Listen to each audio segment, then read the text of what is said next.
Bienvenidos a esta conferencia, El papel del archivo, que se realiza en el marco de los laboratorios de prácticas artísticas en el Parqueadero, específicamente el laboratorio Por las Galerías, que estará presente en el Parqueadero hasta el 13 de septiembre de 2018.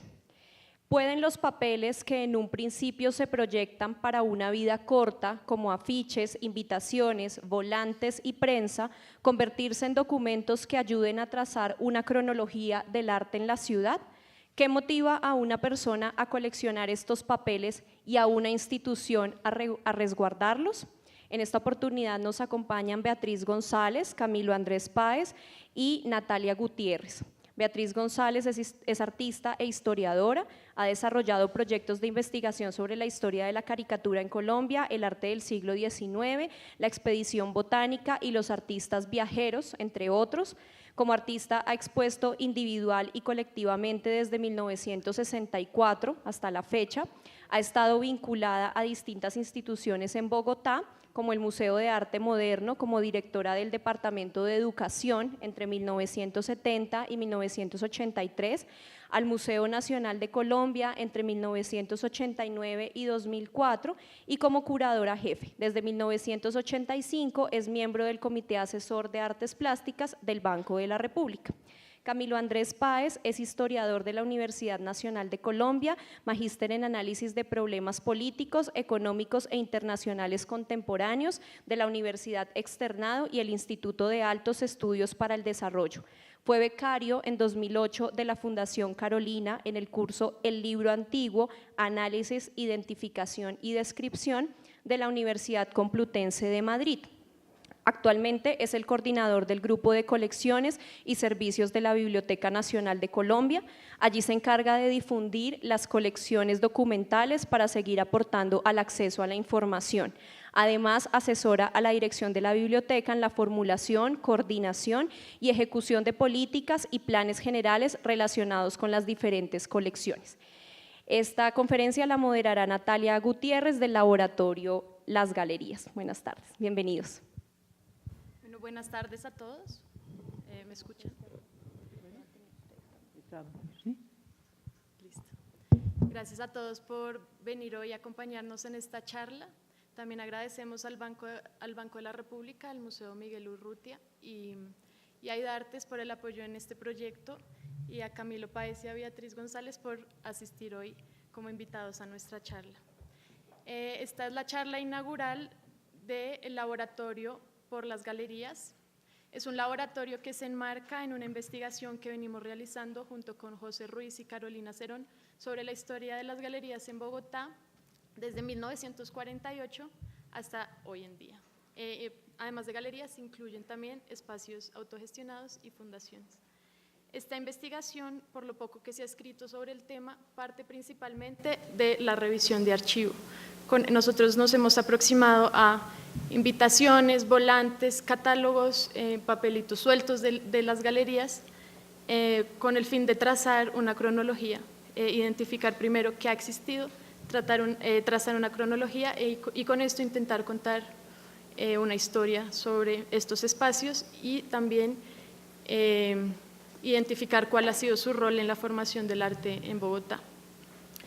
Esta charla no se va a centrar sobre la historia de las galerías, sino sobre los archivos, cómo se puede uno aproximar a la historia a través de estos documentos y particularmente en material que tiene o que se proyecta para una vida corta, que pocas personas guardan y que a un futuro pues pueden servir para investigaciones. Entonces, nosotros decidimos invitar a Camilo Páez y a Beatriz González por el vínculo que han tenido, cada uno desde dos puntos distintos, a los archivos. Por un lado, Beatriz ha hecho una gran colección de recortes de prensa, invitaciones, catálogos, libros, tanto para su producción artística como para sus investigaciones. Es un archivo que pues cuenta con más de 60 años de irse elaborando. Por otro lado, Camilo Páez lleva más de 10 años trabajando en la Biblioteca Nacional. Él conoce los fondos, creo que de pie a pa y ha tenido por un lado pues esta experiencia de trabajar con la Biblioteca Nacional como el gran depósito de material de Colombia, de material impreso, y por otro lado pues su experiencia personal, no ya no como funcionario, acercándose a los archivos. Entonces, primero que todo, para empezar, quisiera invitarlos a ustedes a contarnos un poco cómo ha sido su acercamiento con el archivo. Bueno,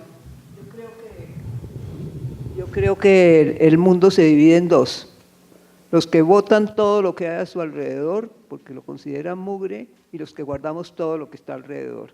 Pero yo me pregunto por qué me acerqué a los archivos y tengo mucha confusión, porque mi archivo no es enciclopédico, mi archivo tiene unos límites que son los del arte. Yo empecé a recortar noticias de arte, todo lo que tuviera que ver en primer lugar conmigo como artista y en segundo lugar como una persona curiosa de qué era lo que estaba sucediendo en Colombia, en el campo del arte, las curadurías, los críticos de arte, todo eso me llamaba la atención. Yo me pregunto por qué y he pensado mucho que un poco es el origen mío en Bucaramanga.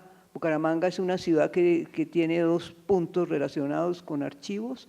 Uno de ellos es que la familia de Mutis, de José Celestino Mutis, se relacionó con personas de Bucaramanga y se quedaron viviendo allá, y pues Mutis fue el gran archivista de la botánica en Colombia, y entonces pienso que por ese lado puede ser. Además estaba su compañero, estaba ahí, el que lo ayudó toda la vida era de Girón, entonces allí él coleccionó muchas noticias y plantas, entonces todos llevamos como un orgullo. El otro orgullo que tenemos en Bucaramanga, que yo digo que no fue pueblo nunca, sino fue siempre ciudad, pero eso es por bobería mía, de todas maneras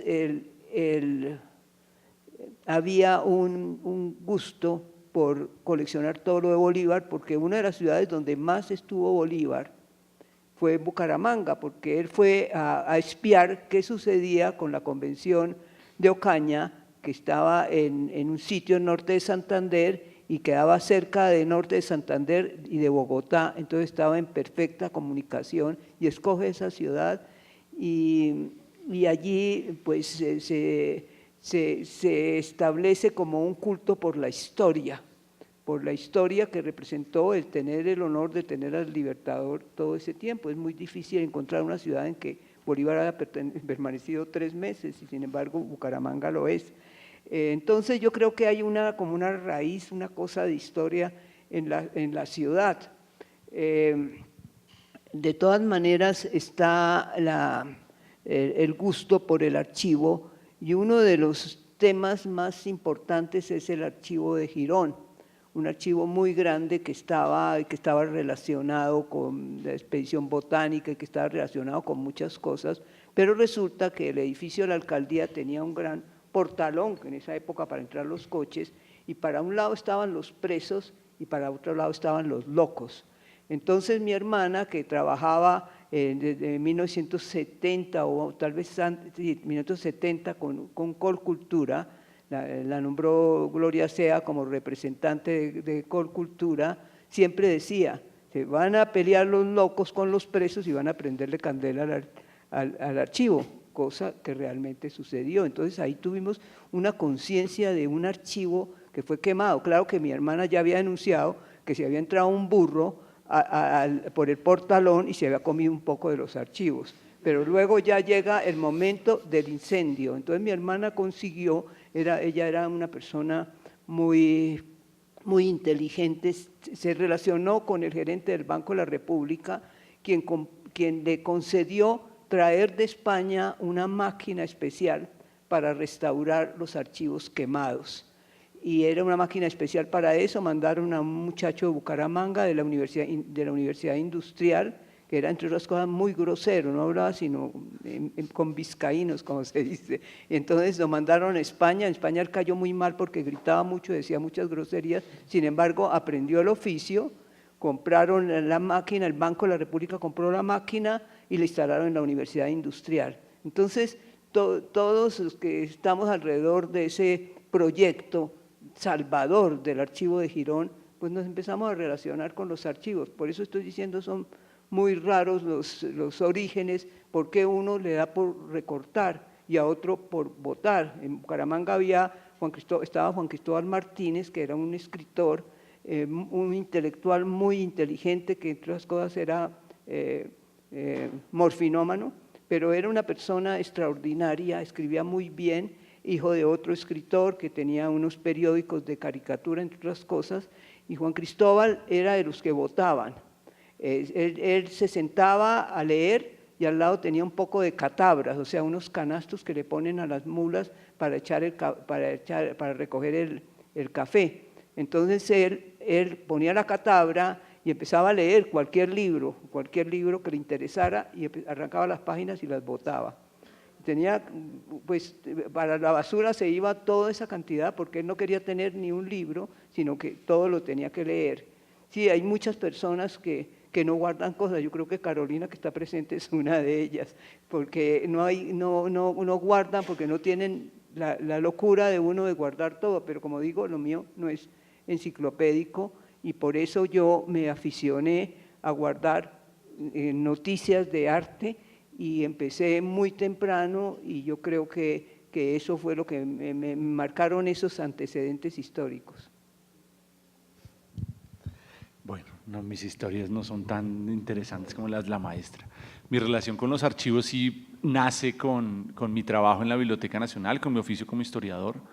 Yo no sé si soy de un lado o del otro. Es que claro, a mí me toca guardar tanto que cuando llego a la casa, ¿no? Ya no sé si guardo mucho, pero creo que sí, guardo bastante. Compro mucho libro, eso sí. Pero el tema de la relación con los archivos sí nace directamente con la biblioteca, y ahí hay una relación que a mí sí me gusta siempre aclarar, porque la relación del artista con los archivos yo la he conocido hace muy poco. Durante el tiempo que yo trabajaba en la biblioteca, siempre el público con el que hemos trabajado siempre era como el investigador, el historiador, ¿no? el doctorante. Y creo que deliberadamente con los artistas nunca tuvimos relación durante buena parte del tiempo que hemos estado ahí, y en lo que yo he podido ver ahí no había una relación entre los artistas y la biblioteca, pues más allá de que había una galería y hicieran una exposición. Pero en los últimos años, a raíz de las becas que montamos, siempre había una demanda como, oiga, en esto que está aquí, en estas becas, yo no quepo, yo como artista no quepo ahí. Y eso en el principio no me parecía tan importante, y decía, pues que todo esto es para historiadores, entonces esto usted no va ahí. Pero con el tiempo hemos aprendido a relacionarnos con ellos y acercar a una comunidad de artistas hace muy poco, la verdad, y ha sido una experiencia gratificante en esa relación y ese descubrimiento de lo que es el archivo. A raíz de eso hemos creado, ya hace 3 años tenemos unas becas de investigación de creación para artistas en las colecciones de la biblioteca, y eso le ha dado y nos ha permitido a quienes trabajamos ahí una mirada nueva a ese archivo con el que estamos trabajando. Siempre había sido una relación muy venial con este archivo, en la cual siempre eran unos conocedores, siempre había un archivo mejor que el que estaba ahí, ¿no? Uno les mostraba, ¿no? las ectipas de Mutis y decía, ay, pero en la Biblioteca Nacional de Francia están más bonitas. Pero mire este manuscrito, pero solamente tienen 2. Siempre había un pero, y nada les gustaba. El historiador siempre es inconforme, no les gustaba esa colección, es incompleta, no está digitalizada, no está catalogada.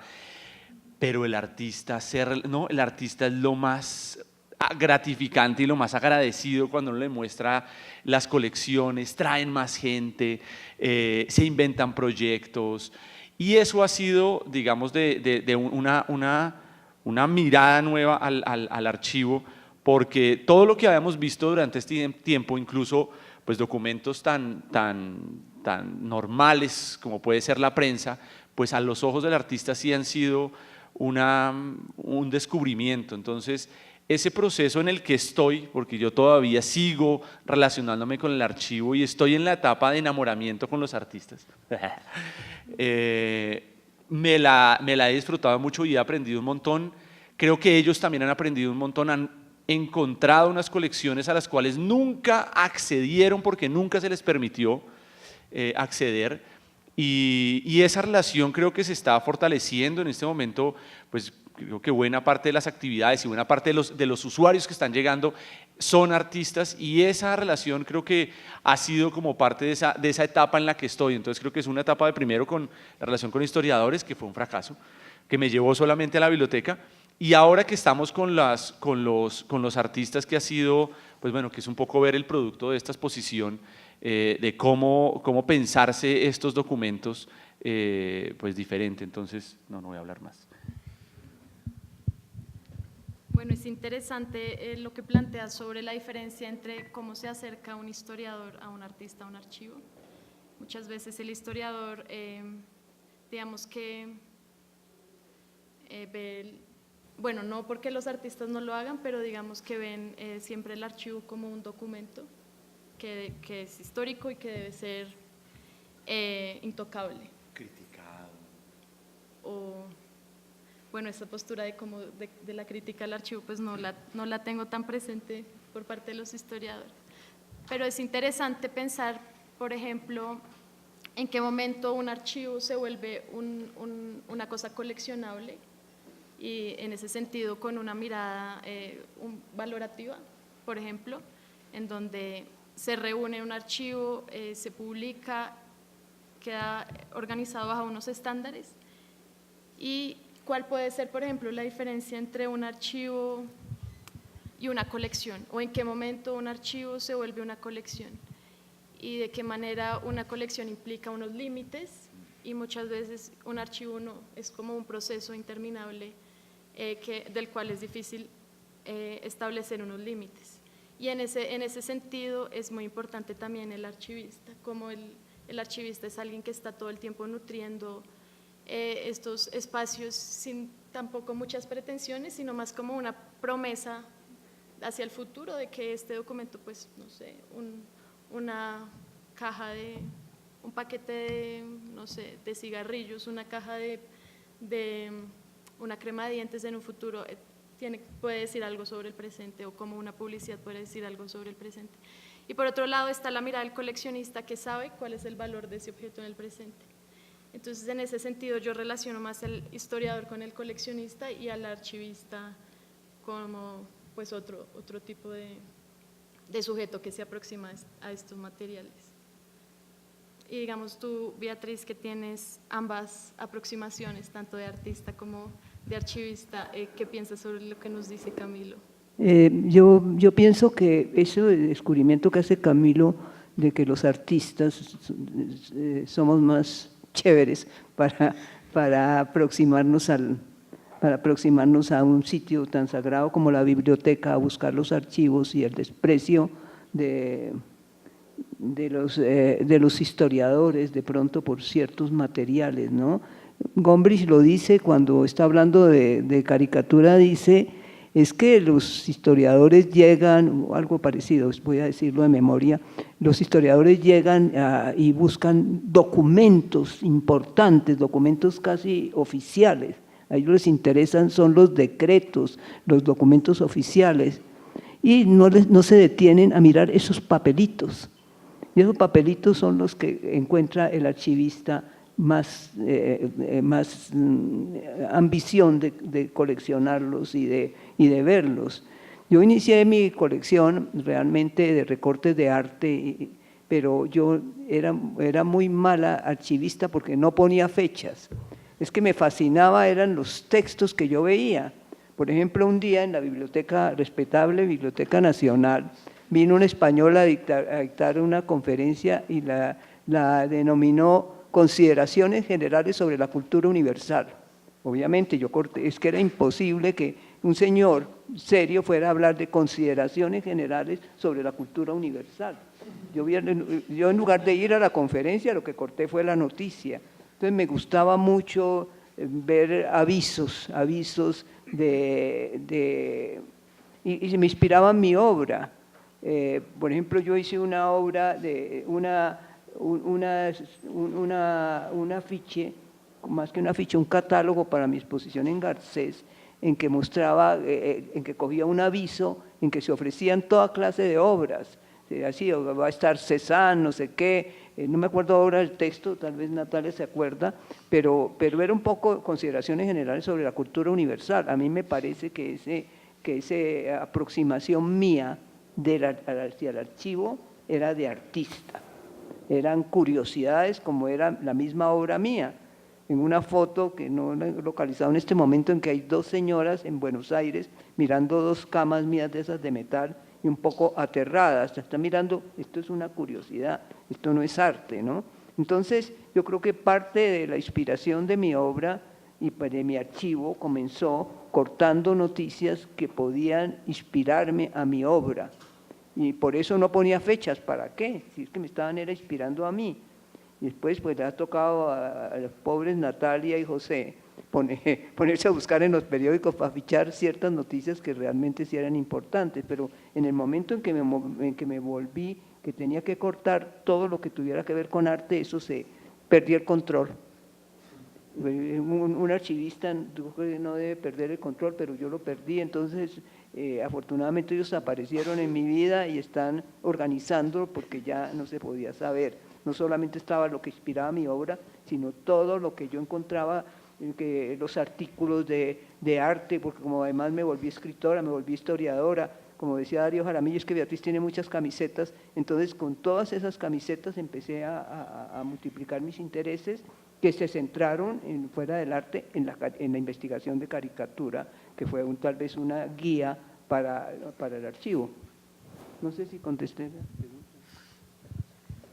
Pero digo, eso es nuevo, lo tuyo de encontrar que los artistas están interesados por el archivo es una novedad, no tiene más de 10 años.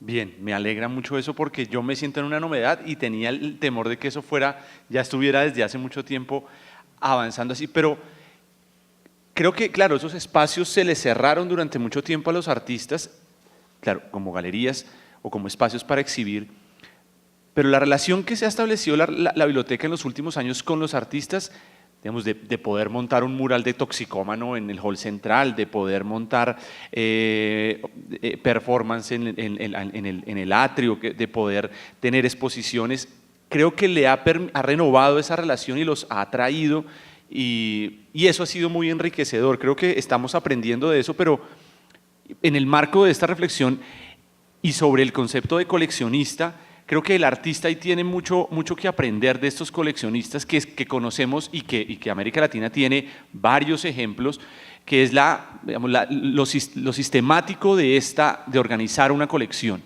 de poderle dar una línea, un eje, una especialidad.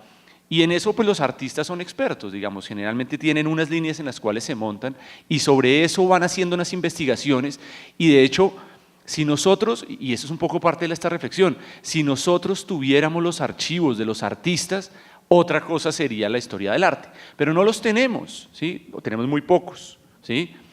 Yo cito el caso, por ejemplo, de un archivo al cual le quiero mucho porque me encanta la obra y porque tiene una enorme relación con la biblioteca, y es el archivo, por ejemplo, de Sergio Trujillo Maginant. Son artistas integrales, eran intelectuales, eran personas que no podían ser entendidas sin su biblioteca. Cuando uno se encuentra y cuando uno empieza, ¿y por qué la relación con este artista? Porque tenemos el archivo de Germán Arciniegas que establece una relación simbiótica con este personaje, con Sergio Trujillo, y entonces tenemos una gran cantidad de obra de Sergio Trujillo. Pero ¿de dónde sale Sergio Trujillo? ¿De dónde sale esa obra? Pues viendo un poco de dónde viene, digamos, y poder acceder a su biblioteca, ahí está, ¿sí? Él tiene catálogos de revistas, él hacía también diseños de muebles, pero esa parte no se conoce. Digamos, todo eso lo tiene aún la familia, afortunadamente, pero yo siempre he pensado en un proyecto que es como los libros de los pintores. Y eso es un tema que no es mío, sino que es un nombre que lo pone Juan Ricardo Rey, que usted lo conoce, maestra, y es, los pintores también necesitan libros, y han utilizado libros, y los utilizan, y los consultan, y los intervienen, y hace poco que tuvimos, por ejemplo, ese nombre nace también por los pintores de la expedición botánica, pero hace poco que tuvimos la visita de Esther García del Real Jardín Botánico de Madrid, nos muestra, mire, nosotros digitalizamos todas las láminas de la comisión, y eso ustedes lo conocen, pero al final hay una sección que se llama C. Esa sección es una sección que estaba en los cajones que llegaron y que no estaban catalogados. ¿Qué son esos? Son unos dibujos de unas plantas. Esos dibujos son los bocetos de los ejercicios de los pintores que hacían con los libros de la expedición. Esos bocetos no pueden ser entendidos sin los libros de la expedición que se encuentran en Bogotá y estos se encuentran en Madrid. Esto es una cosa que se descubrió hace menos de 2 meses, porque eso todavía no ha sido catalogado. Esa enorme cantidad de producción de la expedición botánica aún sigue sin ser catalogada. Cuando ella viene acá y ve que la biblioteca está aquí y empezamos a cartearnos y decirnos, mire, yo tengo este libro, ¿qué tiene usted allá? Empiezan a aparecer, y lo que viene de aquí en adelante son cosas muy locas, como las ectipas de Francisco José de Caldas y todo lo que va a venir aquí adelante. Pero ese trabajo de archivo de los artistas, de relacionarse con los libros, eso es un trabajo que poco se tiene, ¿sí? Y eso es... Y es importante también documentar eso. No hay archivos de artistas que yo sepa. O sea, la Luis Ángel Arango no tiene archivos de artistas que yo sepa y la Biblioteca Nacional no tiene archivo de artistas. Recibimos hace poco el archivo de una diseñadora que aún vive, se llama Ligia Henao, que fue la diseñadora de todo el diseño del Festival de Teatro. Es todo el arte del Festival de Teatro y todo lo que estaba detrás de Fanny Mickey. Eso dentro de unos 100 años, porque es así como hay que pensarlo en una institución que tiene 240 años, eso en 100 años va a ser un bocado di cardinale para los historiadores del arte. O sea, porque tiene todo, pero es todo. Tiene la más mínima, todos los chunches que se produjo en el Festival de Teatro, esa riqueza y es todo ese material efímero que estamos viendo aquí, que nunca se colecciona, que nunca se guarda, que nadie tiene la delicadeza de organizarlo, fecharlo. Esta señora lo tuvo y de entregarlo a la biblioteca. Ahorita uno lo ve y son los afiches del Festival de Teatro, pero póngale a esos 100 años o 50, eso va a ser un tesoro, porque además incluso entregó los archivos digitales, o sea, todas las pruebas para poder llegar al arte final de una obra de teatro. Eso es una maravilla.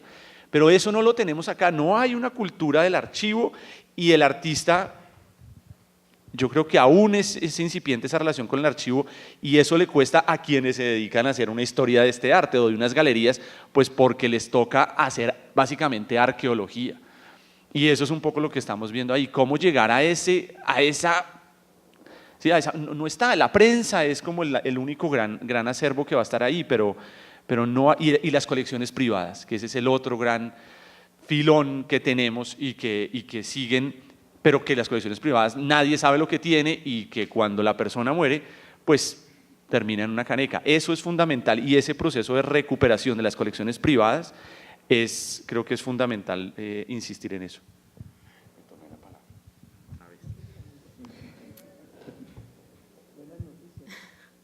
Bueno, pensando en todo este material que queda recopilado en la Biblioteca Nacional, yo estaba leyendo recientemente la Ley de Depósito, que es de 1834, si no estoy mal, una ley que establece que todo lo que se imprime en Colombia y sobre Colombia, ya también en el exterior, debe ser enviado a la Biblioteca Nacional.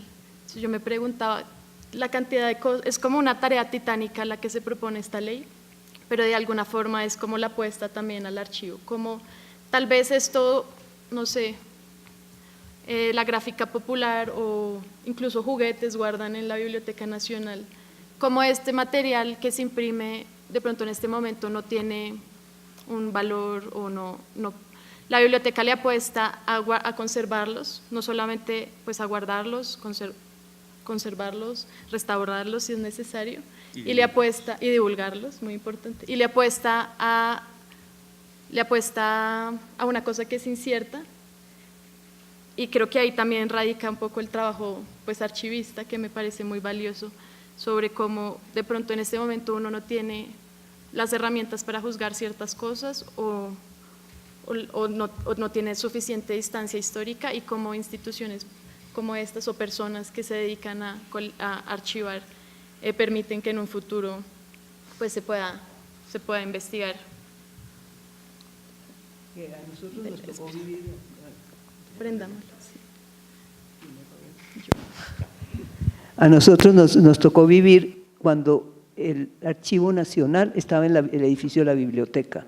Y eso era una cosa para uno incomprensible, porque el cuarto piso era el Archivo Nacional, que hoy está en el edificio de Salmona, ahí en la calle Sexta, con carrera Sexta. Pero era tan impresionante ver ese bloque del piso cuarto lleno con todo lo que está en el Archivo Nacional. Uno dice, ¿cómo se hace? Entonces, ahora que Natalia está hablando de estas nuevas cosas que están llegando, de estos nuevos archivos, es una cosa impresionante saber que ya no cabe, que los edificios se quedan cortos y que el Estado no da plata y que la Biblioteca Nacional va a ser como una joya y que va a tener que tener un edificio en otro sitio en el cual pues, se puedan guardar todos los papelitos que están recogiendo ustedes. Más o menos, maestra, estamos apretados. Sí, porque además lo que llega es en proporciones, digamos, además de que hay que recopilar lo que son libros, hay mucho material de archivo también, y todo este material efímero. Sobre este volumen de información, digamos, creo que el mejor ejemplo es yo no sé si ustedes lo conozcan, pero si no lo conocen, es el Fondo Pineda. El Fondo Pineda es como el culmen de todo esto, es una persona, es un coronel antioqueño conservador, masón él, que se dedica a recopilar todas estas hojitas sueltas y papelitos por la calle, todo este efímera que uno conoce, lo que nadie hace, él lo hacía. Era el culmen del coleccionista, ¿sí? Un coleccionista particular porque no hizo nada con eso, más allá de entregárselo y de venderlo a la biblioteca. Hay coleccionistas que producen con su colección, Vergara y Vergara, José María Quijano Otero, Toribio Medina, que hace toda una historia de la imprenta, pero él no hace nada, no escribe nada, coleccionar, esa era su esencia. Nos legó eso al futuro y nos lo legó a todos, y es un momento, digamos, son todos los documentos que nadie iba a coleccionar, hojas sueltas, invitaciones de la muerte de una persona, todo ese papel que nadie guarda. Anselmo Pineda lo guardó, y esa es la importancia de un fondo como el de Pineda, que tiene toda la riqueza documental y es parte de lo que ya no se tiene, ¿sí? Ya no hay un ejercicio de coleccionista de ese nivel, ¿sí? Y son los artistas quienes han venido haciendo, y voy a mencionar, digamos, como la línea que a mí me parece más interesante, y es el tema del fanzine. Creo que el fanzine ha tenido un boom en los últimos años. Digamos que el fanzine se ha mantenido de una forma muy artesanal, pero en los últimos años hemos podido ver unos fanzines de una calidad pues enorme. Esa producción de fanzine que no circula y que no se guarda, pues porque no es objeto del depósito legal, no se incluye ahí, tiene una producción artística, intelectual, muy importante, que está quedando ahí y que no se estaba recopilando. Entonces, ¿cómo hacer para recopilar esa producción con ese valor documental? Afortunadamente, no solo la biblioteca, sino muchas otras bibliotecas con ese carácter patrimonial se han dado a la tarea y han tenido la sensibilidad de poder recopilar ese tipo de producciones que artísticamente son muy, muy interesantes y que vuelvo, insisto, este tipo de aproximaciones de esa producción del presente tienen que ser leídas a futuro. o sea, a 50, a 100 años, o sea, cuando nosotros no estemos. Entonces, el tema del patrimonio por eso no es tan complejo, es que nosotros somos parte de ese patrimonio, estamos produciendo y somos responsables de lo que va a suceder y de cómo nos van a leer, pero también somos responsables de cómo estamos leyendo a quienes nos precedieron. Ese es un juego muy interesante que uno se encuentra en ese contacto con este material. Es un viaje al pasado y también una apuesta al futuro de lo que se está haciendo. Eso es lo que estamos haciendo con el fanzine. Probablemente en 10 o 20 años digan, no, esto fue un esperpento, los que estaban haciendo eso no tenían ninguna idea, o es una apuesta a futuro de que digan, mire, es la colección más importante documentalmente de lo que hemos visto y le ahorremos mucho tiempo y no tengan que imprimir todos esos fanzines dentro de muchos años y les ahorremos todo ese trabajo.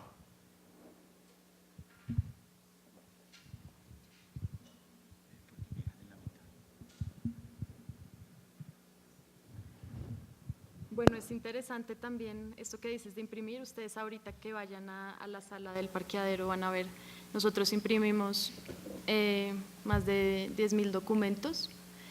Y hay otra cosa que es el espacio, cómo se visualiza hoy en día la información y cómo se han transformado los espacios o los repositorios para el archivo. Por ejemplo, pues el trabajo que queda hoy o que las nuevas preguntas es cómo se guarda toda esta información que está surgiendo y que cada día se multiplica y de qué manera, digamos, conservar el material digital. Eso por un lado, la dificultad hoy en día de visualizar el material que se produce. Por el otro lado también, por ejemplo, en las bibliotecas cuando uno consulta como usuario uno no logra dimensionar solo a través de un catálogo todo lo que este material ocupa. Y es muy importante cuando uno puede acercarse al archivo poder notar su materialidad, su tamaño, y porque estas son cosas que también nos indican, pues tienen mucha información, como valorar el material físico o también como el soporte implica entender muchas cosas de cada época. Y en ese sentido, pues todos estos procesos de donación de archivo, de donación en digitalización o por ejemplo donación de fotografías pero digitalizadas y no análogas, implican nuevos retos también para las instituciones que lo reciben.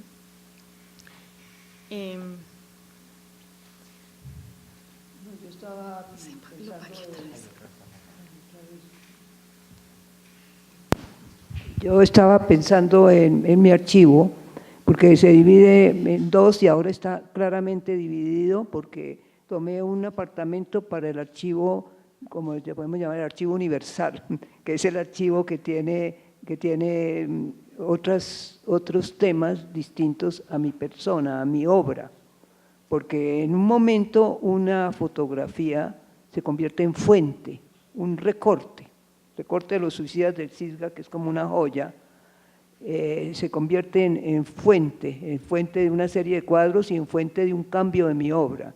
Entonces, toda esa parte que son fuentes y que son noticias y que son libros, que son catálogos, está en mi estudio, pero lo que no es así, donde no mencionan a Beatriz González, está en el archivo del apartamento. Lo que pasa está ya medio organizado para ver cómo se puede servir al público para investigaciones de estudiantes y de todo eso.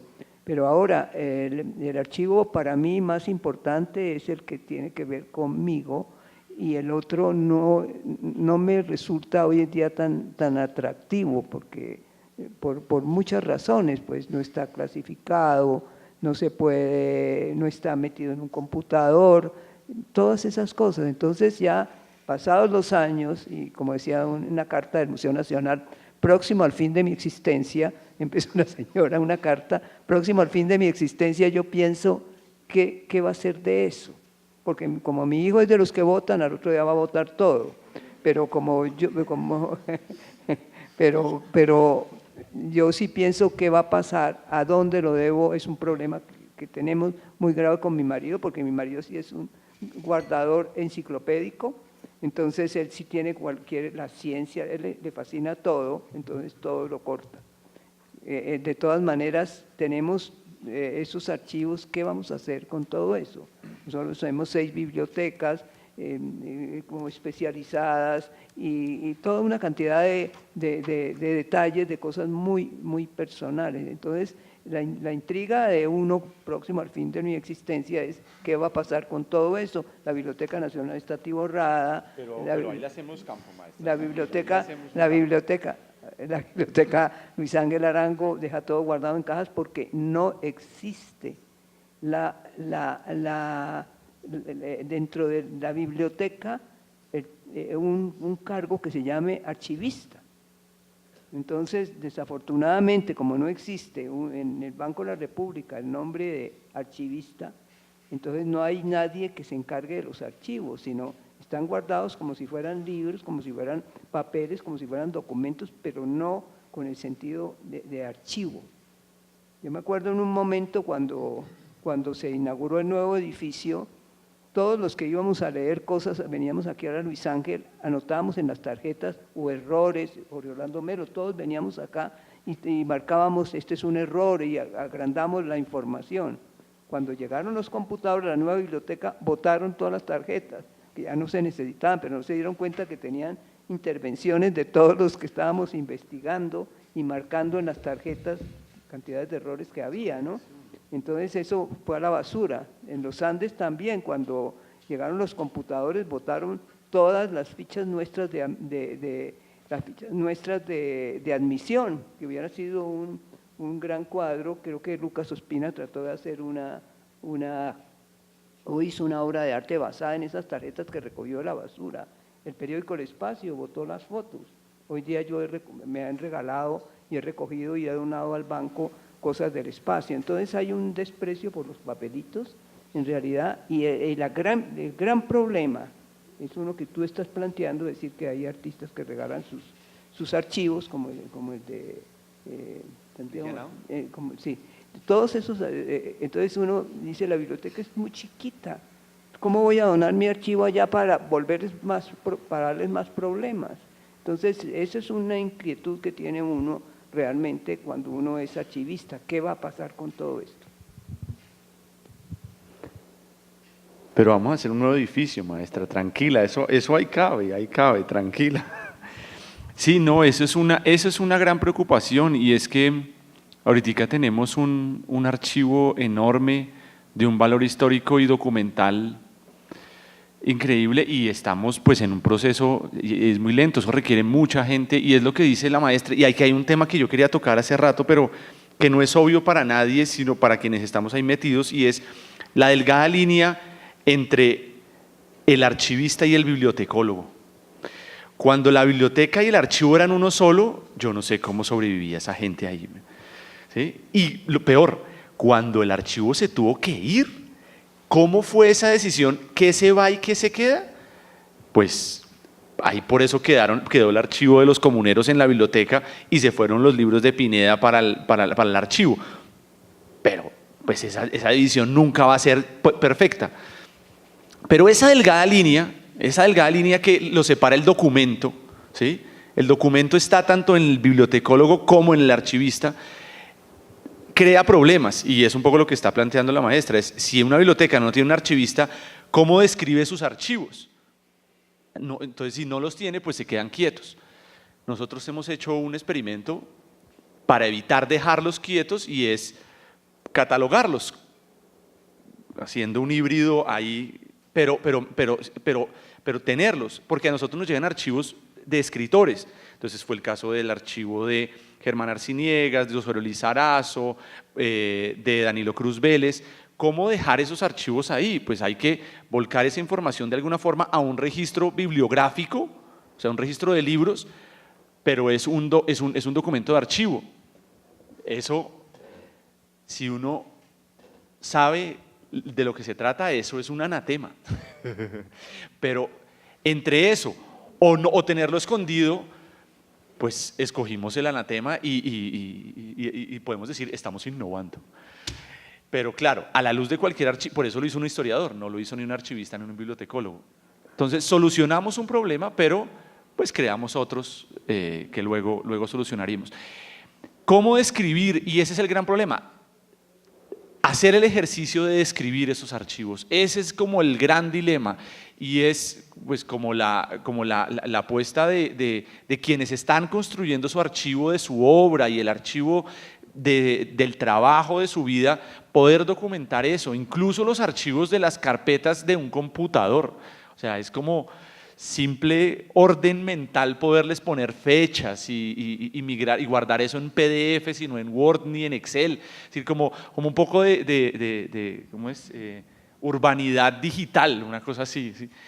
Eso se los agradecerán al futuro sus herederos y si hay una obra importante, pues todos los que tengamos que documentar ahí. Pero claro, en la descripción es donde se van a gastar buena parte del tiempo y es donde se gasta buena parte de ese trabajo de escribir esa información. Ahí es donde está el gran problema y es donde, claro, donde los hijos de los artistas dicen, eso es un encarte, mejor votemos eso, porque aquí yo no le voy, o eso es más plata lo que me va a costar. Eso entreguemos a una institución. Ahí es donde está el problema, pero ahí es donde está esa riqueza, poderse empapar de lo que está ahí. Solo en ese proceso de leerse esos documentos, de transcribirlos en muchos casos, es donde se encuentra la verdadera esencia de esos archivos y por eso ese trabajo de revisar uno a uno los documentos que es engorroso, que es, ¿sí? ¿no? Que tiene todos los adjetivos, ¿no? Desde ratón de biblioteca hasta todo lo que le pueden decir a uno, tiene un encanto y hay una riqueza ahí. Ahí es donde está. Es decir, el archivo no entra por ósmosis, entra sentándose a leer esos documentos o describiéndolos o catalogándolos, organizándolos y untándose un rato, y eso pues es parte como de lo que hemos estimulado también con muchos estudiantes en los ejercicios que hacemos, de poderlos enfrentar a esos documentos antiguos, recientes, para que sepan lo que hay ahí. Y es como las dos caras, del que lo lee y el que lo guarda.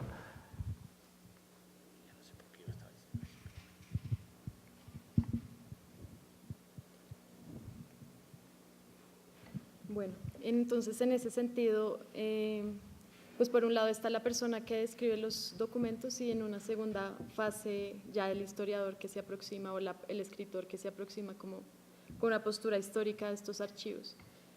Yo quisiera ya para terminar preguntarles a ustedes como historiadores qué limitaciones y qué ventajas o posibilidades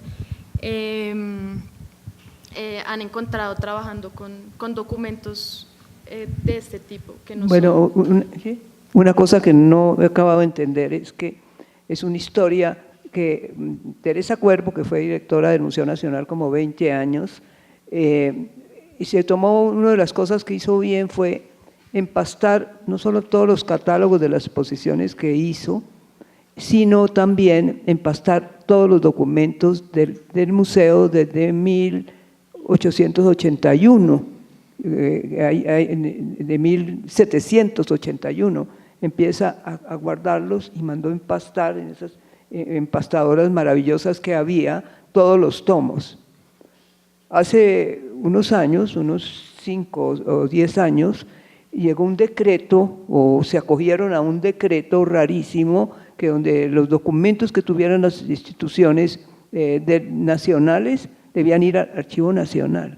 Y quitaron una fuente de información maravillosa, porque era maravilloso ver las cartas, todas las cosas, porque era que Teresa contrataba a un albañil y ahí está el texto de contrato, cuánto le ha costado al albañil para blanquear una pared, pero al mismo tiempo está un documento, una carta de Simón Bolívar y cosas que habían encontrado en esa época. Y yo no acabo de entender eso porque yo sí creo que los archivos están amenazados. Yo creo que los archivos están sufriendo por no haber una política archivística, algo así que se llame, pero que no digan todo al Archivo Nacional y quitan a una institución como el Museo Nacional, que tenía esos archivos guardados en una caja fuerte y había hecho copias para que la gente los leyera, pero era su tesoro, tranquilamente se los quitaron. Entonces, me parece que aquí, yo no estoy contestando la pregunta, pero me parece que mi reflexión sobre los archivos es siempre angustiosa por lo que me toca y por lo que veo, y me parece que la memoria, como dijo, se me olvidó el nombre de ahora,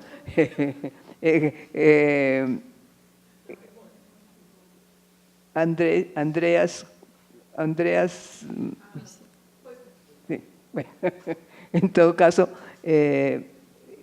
dijo, la memoria está amenazada, pero la memoria está amenazada en muchos aspectos y uno de ellos es el archivo. Andreas, ¿fuiste? Sí.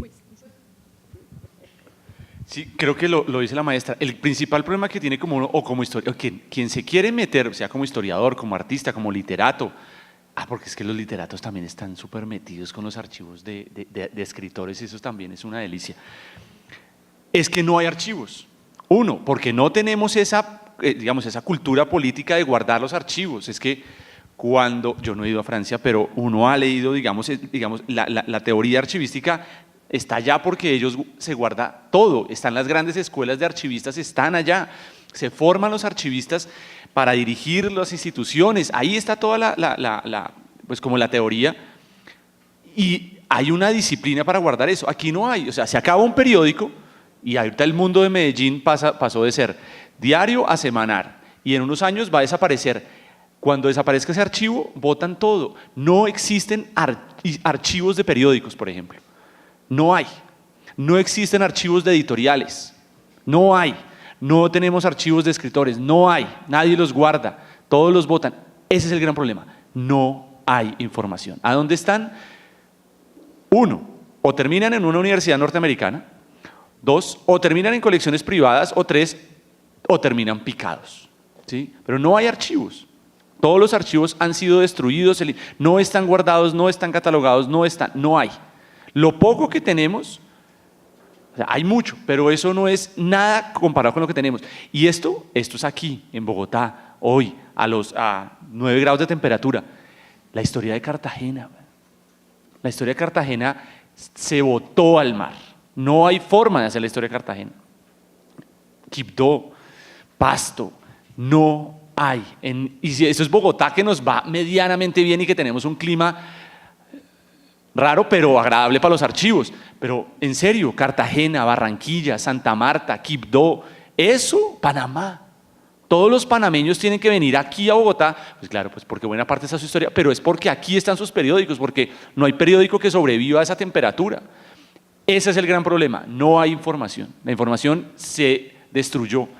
Entonces, el gran reto es la preservación de los archivos. Ese es el gran dilema que está ahí. ¿Cómo guardar eso? ¿Sí? ¿Cómo poder guardar el poquito, ¿no? Con los 2 libros con los cuales se hace en ese momento la historia de Cartagena? Eso no tiene, creo que está microfilmado nomás.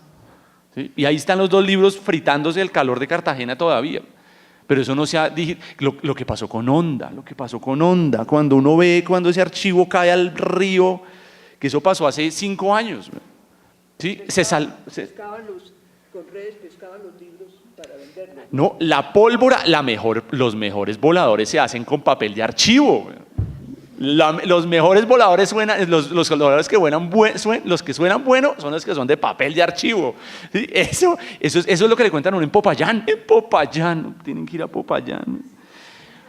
Popayán lo expoliaron. Es decir, Popayán tiene unas riquezas y está completamente expoliado. O sea, lo que queda es el ripio de todo lo que hubo ahí. Y la historia de los voladores maravillosos, que cómo suenan de ricos los voladores, es de allá, porque es que lo sacamos del archivo histórico del Cauca, que es una maravilla de papel. Imagínese eso, John Martínez ahí. No, lo que hay, es decir, la historia de este país en términos de pérdida de información es para sentarse a llorar. O sea, el trabajo es... Sí, no. Vamos, pero hay un capítulo muy escabroso que hace unos pocos años, unos 3 o 4 años, apareció unas libretas del pintor de la expedición botánica Matisse, y entonces me las llevaron a que yo las viera, porque una de mis debilidades es también Eloy Valenzuela y Mutis. Entonces, esas libretas las vi muy raras, porque no correspondían al tipo de dibujo tan maravilloso de Matisse, pero tampoco eran malos, eran unos dibujos como de un alumno juicioso de una escuela de arte. Yo los miré sospechosamente, con mirada que no, y se los llevaron, y el señor Díaz Piedradita se encantó porque no sabía nada de arte, ¿no? sabía de documentos de la expedición, se encantó, se maravilló y escribió un gran artículo para una revista de ciencias de la Universidad Nacional. Y resulta que, menos mal que se le ocurrió, antes de que saliera a la luz la revista, que mandar esa firma, la firma de Matisse, mandarla al Jardín Botánico de Madrid.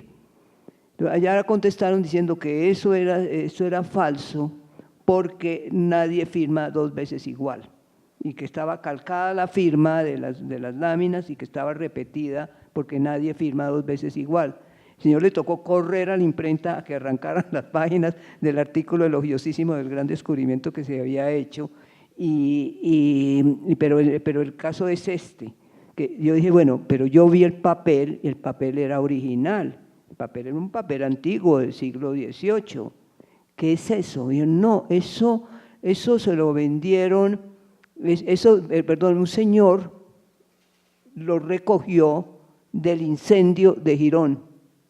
En el incendio de Girón algunos papeles cayeron bien y este señor los recogió y resulta que eran los dibujos de Matisse.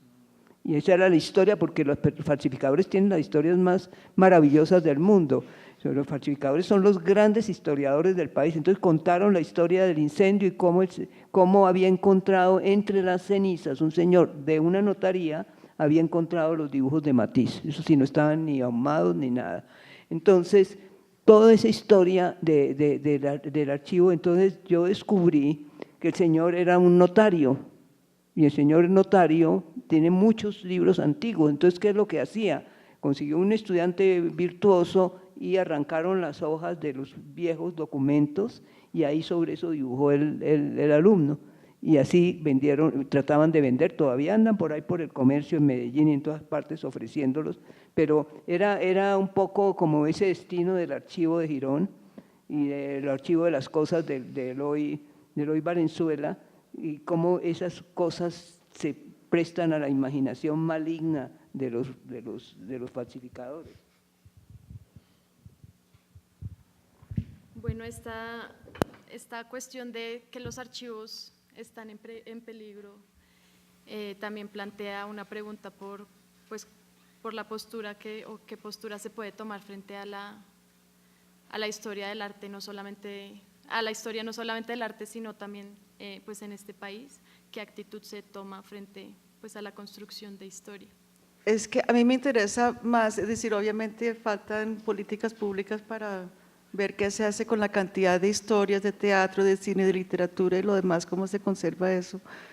Pero como me interesa más el arte, me interesa más la maestra, quiero hacerle no tanto una pregunta, sino yo quisiera que hablara de ese momento en que perdió el control.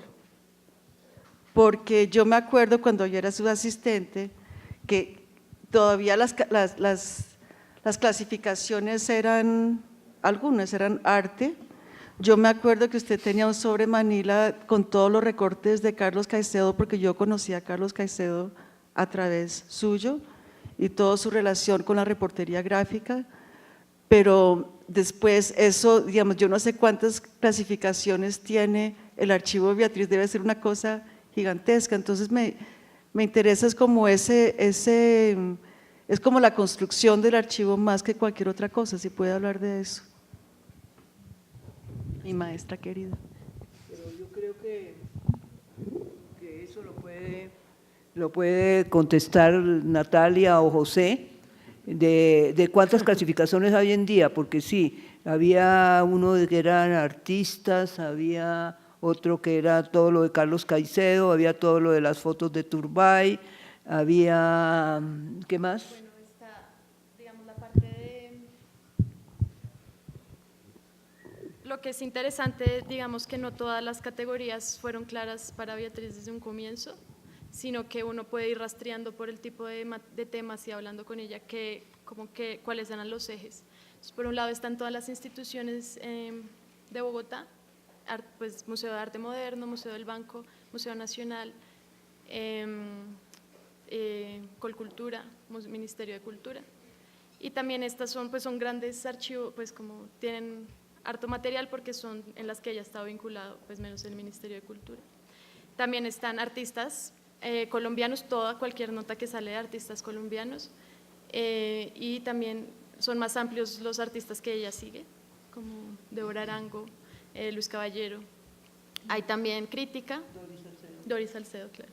Crítica de arte, notas de crítica, en la que por ejemplo estás tú también en un sobre. Un sobre especial, yo sé. Sobre. Después se volvieron cajas Luego, y ella echaba todo ahí. está, Ya, se desmadró, perdón. Yo quiero saber de qué momento pasó del sobrecito Manila al apartamento, es que eso me parece asombroso. pues yo creo que estaba todo escondido. Creo que eso también es muy diciente como de los archivos, que aparecen papelitos por todos los lugares de la casa. Y ha sido algo así.